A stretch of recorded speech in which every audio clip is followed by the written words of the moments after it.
Okay, I'm continuing this trend of recording. Unfortunately, I really got nothing to talk about.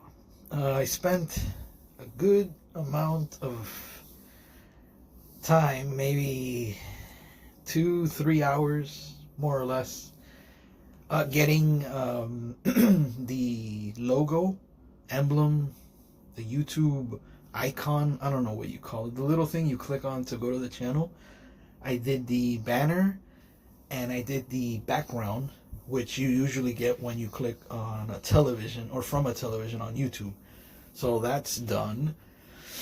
Pink, black, and white are the colors I picked. And yes, this is what I'm talking about because, like I said, I got nothing, dude. I slept like about 14 hours, which I don't remember the last time I slept that long. I don't know, maybe it was the last 2 or 3 days where sleep has just been something that hasn't come by so regularly. Looking for a job, trying to figure out how I'm gonna make these payments, all this weird stuff that it's like, man, when is it gonna get worked out, you know? But yeah, man, I did the logo. I put everything in order. Oh, I've come up with something. Like, you know what? I am gonna make a recording. I've come up with a decision here. Thanks to the 60 days that I've gone through where I haven't been able to find a job, I've decided to. Man, I'm happy nobody knows the name of this channel. I've decided to over embellish my resume. So tomorrow I'm gonna head over to it's kind of like a job center. It's like a recruitment area, but they allow you to use the computers, and they have a lot of tools that help with resume building. And I'm going to grab my resume, which I've been using for the past a little bit more than 10 years. It's been the same thing. I've just added jobs to it. A massive amount of jobs, dude. I have a lot of jobs on that thing. I'm going to do 3 things to it. Number A, I am going to reduce the number of jobs that you visually see on the resume. Number second, I am going to grab the dates on said jobs, mostly jobs that no longer exist or are very difficult to reference or actually, follow up on. And I'm going to, like I said before, over embellish the dates. So where a job I may have lasted a year, year and a half, now I'll last 6 years. You know what I mean? I'm basically going to condense the crap out of it, eliminate the stuff that's not important. McDonald's, it's nice to have you on my resume. No, it's not. So remove, get rid of it. Subway, where I lasted 1 day. Yeah, I worked at a Subway for 1 day. 1 day. Make fun of your assistant manager, and boom, the next day you're no longer needed. I don't even think it was considered getting fired since I didn't last 24 hours. And the third thing I'm going to do, oh man, this is the hard one. I'm going to present it with a cover letter and a reference page. Now, when I say page, I mean like an actual, like basically the entire resume. I have it broken down into 3 separate files. One is the resume, which is the work experience. One is the references, skills, and basic kind of like not introduction, but it's almost like a who I am, what I'm talking about. Not the cover letter though, because the cover letter is a completely separate thing. You see how it seems like when I send this out to a job and they have to read 3 separate files. We're talking about a society that nowadays, the faster, the quicker, the better. I don't think they want to read a 5-page essay regarding, hey, look, man, I've worked in X amount of places, X amount of years. Here I lasted a week. Here I lasted a month. Yeah, I don't think they want to do that. I think the quicker the better, and unfortunately the more over embellished I am, the easier it'll be to get the job. Now, I just want to get the job. Once I'm in there, I'm still waiting on freaking Target and Walmart, dude. Target and Walmart are not calling on me. Man, I got a message today. This lady I've been going back and forth with. This is how it starts. I didn't have anything to talk about, and now the floodgates are opening. But yeah, today I got a message on email from a lady that I've been going back and forth with through emails, right? Regarding job placement. She works for a job recruiting company, Employment Solutions, I think they're called. And back and forth. This is an email, mind you, an email. And her what's it called? Not her letterhead, but her signature. Her signature on these emails is only her name and the name of the staffing company, right? And her name, her email at, Staffing Solutions or Employment Solutions, whatever it is, and then the name of the company, a big logo. Fine, everything's good. Back and forth, back and forth. I finally sent a message to them saying, listen, if it's a sticking point that I'm asking for $40K a year, because that's what I'm used to making in all these jobs that I have on my resume, then fine, I'm open to whatever you have available. Just let me know. Salary is not that important as long as, I'm getting some sort of job. I need to get something going. I can't keep living off, all the work that I did on a farm months ago outside of the United States. It's not helping me. She replies back, and this is, bro, man, I tell you, the amount of time that's wasted on somebody, and then you see this and you're just like, what? Bro, oh, okay, that's fine, perfect. Look, call my office, we'll set up an interview. We'll probably do it on Face that, something Face. I'm guessing one of those online, video chats, so she could see that I'm not a mutant or whatnot, which, discrimination aside, I don't think you need to physically see me to know if I can or can't work for you. I mean, if you see a 400-pound man missing his teeth, bald, one eye, a unibrow, a chin that goes all the way to the screen, okay, fine, but I don't think you need to see me to understand if I can or can't work for you. I know there's an image thing, but what happened to, may the best employee get the job, qualifications, experience? I'm trailing off. The thing is, she's like, call my office tomorrow to set up an interview. Make sure to download this app. Face something. I can't remember what it was. Face me, face you, face us. Bro, I see the number. Oh, and I see the area code for the phone number. I'm like, wait a minute. That's not my area code. I know that area code. That's the area code I used to live at many years ago. Oh, wait a minute. No way. Wait, let me double check. So I search online, area code. I'm like, yeah, apparently this lady that I've been going back and forth with is somebody that I was, I guess, chatting with or associated with when I was looking for employment at a different state. This was many years ago.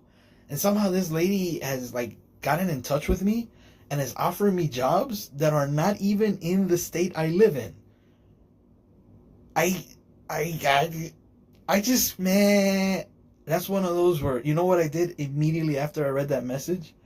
I closed all the job apps. I opened up YouTube.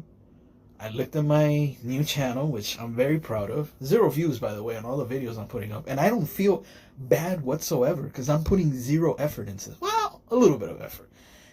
After I looked at my logo, I was like, okay, you know what? I'm going to dedicate the next few hours to no more jobs, no more nothing. I can't believe this, dude. I'm waiting on Walmart and Target, and I freaking get call my office to set up an interview. By the way, we're in this state. I'm like, what? No, you're supposed to be in my state. Why are you sending me jobs out of state? This makes no sense. And every job, there's no reference to, it's like an assumption. There's no reference to where the job is. It's just assumed that it's where you live. Hey, look, I got a job at this office. I got a job at this warehouse. I got a job at this. And you're like, okay, unless you really delve into the job specifics, like, okay, what's the address so I can know the distance between my house and the job? Oh, that'll be, let me see, carry the 3,087 miles. Like, whoa, man.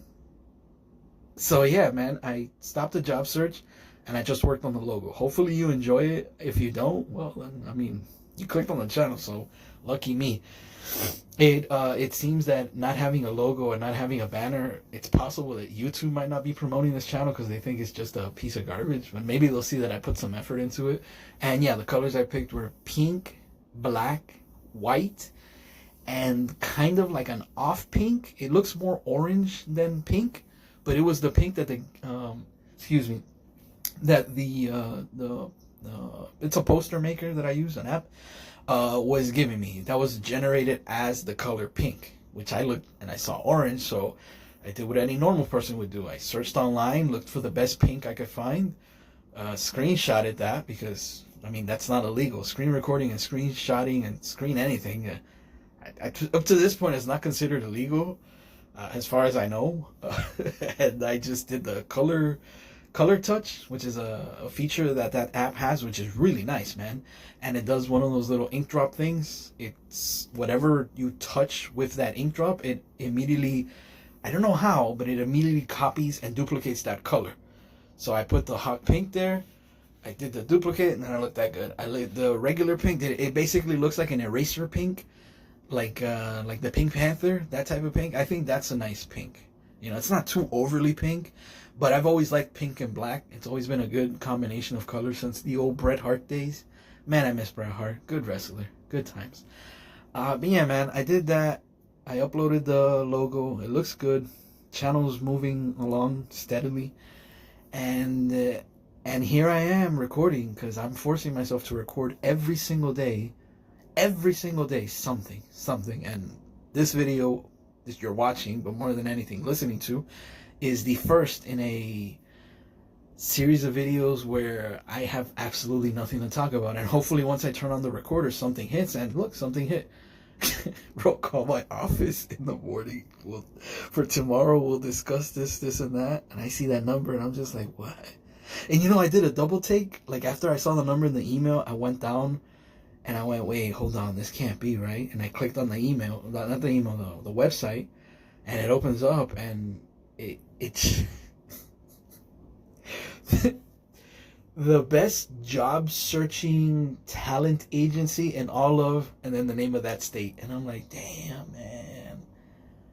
Oh, man. And this was the one lady that I was going back and forth with, because none of the local agencies, at least I think they're local, they haven't replied to any of my emails. So I'm like, man, I keep thinking back when I was working, the last job that I had, I would get so many emails. Job opening here, job opening there. Hey, if you're interested in this job, let me know.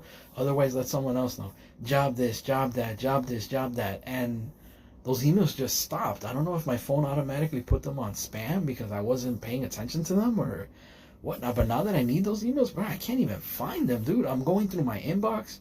I'm looking anything that's staffing or agency or temp or anything. I can't find any of those emails. I'm like, okay, guess I'm on my own. So, yeah, I'm going to over-embellish. I'm going to basically lie. If I can admit that, well, it is what it is. I'm going to put it on notice, and I'm just going to, F this, F that. Give me the damn job. Hey, do you have experience repairing, Russian technology, mostly of the astronomical type? Can you repair a spaceship? Of course. Are you kidding me, dude? I've been doing that for years. I worked at Ruski Vatus, not for like about a good solid 5 to 6 years. Oh yeah, they're out of business now, so you can't, call them or anything, because you could call the number, but it's gonna say disconnected. And you can look them up; they exist. They're real. They were a company that existed 6 years ago when I was employed there. I think you can do that, right? Like, if you look up businesses that have failed, especially after the pandemic, the coronavirus wiped out so many companies. Like, you just go and pick one of those companies that was around for like a good solid 10 to 15 years but no longer exists. Just say, yeah, you work there. What are they going to do? Like, how are you going to confirm that? Well, I worked for the Kodak company. Yeah, back when they were doing Kodak. Yeah, it was like 30 years in there. Really? Is there anyone we could call? You could try, but I've had a hard time looking for anybody that still works for Kodak or something. Kodak's the only company I could think of. Sad, man, when you build a product that's so good that it actually puts you out of business. I'm surprised they won't make those type of videos on YouTube. Like, literally, these are companies that make products that are so well and so good and have no flaws that the company goes out of business, because once they sell enough of that product to enough people don't buy anything else from them. Like, don't you realize that every phone is made obsolete so that you have to buy a new one eventually? Every television, everything has a lifespan. Cars, houses, I don't believe have lifespans, at least not to my knowledge. Maybe they do, I'm not too sure. They do require a lot of repairs, but for the most part, electronics is the number one thing that's basically made to not work. Maybe that'll be the next topic for next time. Letting you know of all the companies that I know that are really good and no longer exist, and all the companies that are the highest selling, which are also the most fraudulent because they always break. But anyways, hopefully you enjoyed this, and I'll see you next time.